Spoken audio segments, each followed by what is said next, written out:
that dream is that you have. I don't care how disappointing it might have been as you've been working toward that dream that you're holding in your mind, that it's possible. كيف لا يعود واسمه ياسر؟ كيف لا يعود ولا خاسر؟ كل حاجة بانتظارك، الوطن وجمهورك بانتظارك، والملاعب وشارة القيادة وجارك والنجوم. يعجبني ياسر كثيرا، وهو لاعب يجيد التحركات داخل منطقة الجزاء، وهو لاعب يعرف كيف يتعامل مع الكرة. ياسر يستحق الاحتراف في أوروبا. انتظار للانطلاق، كرة ممتازة، القحطاني كرة 1-0 يضرب ويسجل. إنه الكاسر، إنه حديث الناس، إنه المتكلم بالقدم وبالرؤوس، يسجل الأهداف.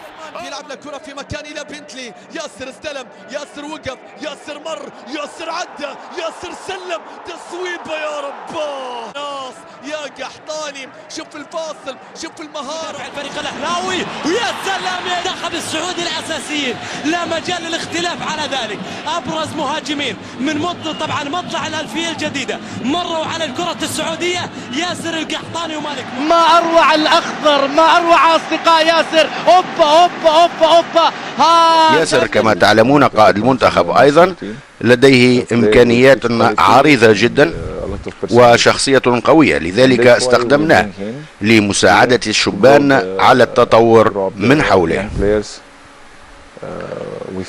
عندما لعب ضد غانا لم أشارك في تلك المباراة، ولكنه سجل هدفين، كان ممتازا، وهو أحد أفضل المهاجمين في آسيا، وأنا سعيد بالعمل معه.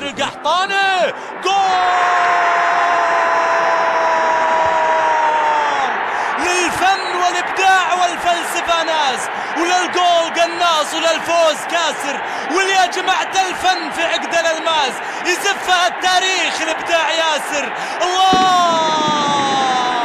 الله يا قحطاني، الله يا قحطاني.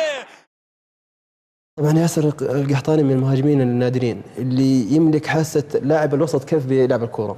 يعني بالذات اللاعب الوسط يرتاح كثير لما يلعب مع مهاجم مثل ياسر القحطاني صراحة. يعني من قبل ما تمسك الكرة هو يتحرك وعارف انه الكرة حتيجي هنا، فيسهل من امور كثيرة للاعبين الوسط. هنا جان، هنا ياسر، هنا القحطاني يا رب. مستحيل مستحيل.